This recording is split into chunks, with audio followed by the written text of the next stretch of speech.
عورت کو بھی احتلام ہوتا ہے. ام المومنین حضرت سلمہ رضی اللہ عنہا روایت کرتی ہیں کہ حضرت ام سلیم نے رسول اللہ صلی اللہ علیہ وسلم سے کہا، اے اللہ کے رسول، یقیناً اللہ حق سے نہیں شرماتا.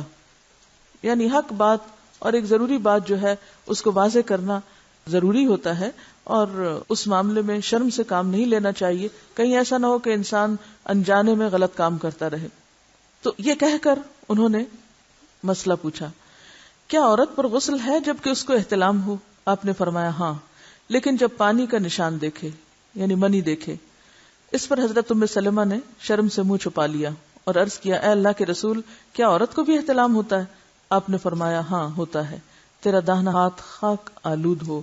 یعنی یہ ایک پیار کی ڈانٹ تھی. اور اس میں ہو سکتا ہے کہ مزاج کا فرق ہو، بعض خواتین کے ساتھ ایسا نہ ہو اور بعض کے ساتھ ایسا ہو، لیکن اس میں جو اصل چیز ہے وہ ایکسیسو واٹر ڈسچارج ہے. اس میں کہیں ایسا نہ ہو کہ لیکوریا وغیرہ کے ساتھ اس کو ریلیٹ کر دیا جائے. دونوں چیزوں میں فرق ہے. اور احتلام جو ہے وہ سوتے وقت ہوتا ہے، یعنی سو کر اٹھنے پر اگر انسان اپنے کپڑوں پر زیادہ ڈسچارج دیکھے، خواہ کوئی خواب یا کوئی فیلنگ یاد نہ بھی ہو، تو پھر غسل کرنا ضروری.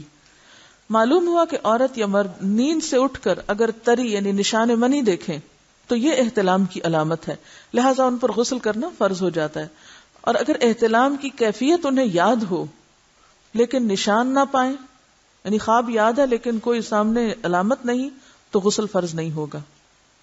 ایسی صورت میں شک کی ضرورت نہیں ہے کہ نہیں وہ میں نے خواب دیکھا اور مجھے خواب بالکل صحیح یاد ہے تو مجھے نہانا چاہیے. نہیں، محض خواب پر نہیں نہایا جائے گا جب تک کہ فزیکلی کوئی ایسی چیز سامنے دیکھی نہ جائے.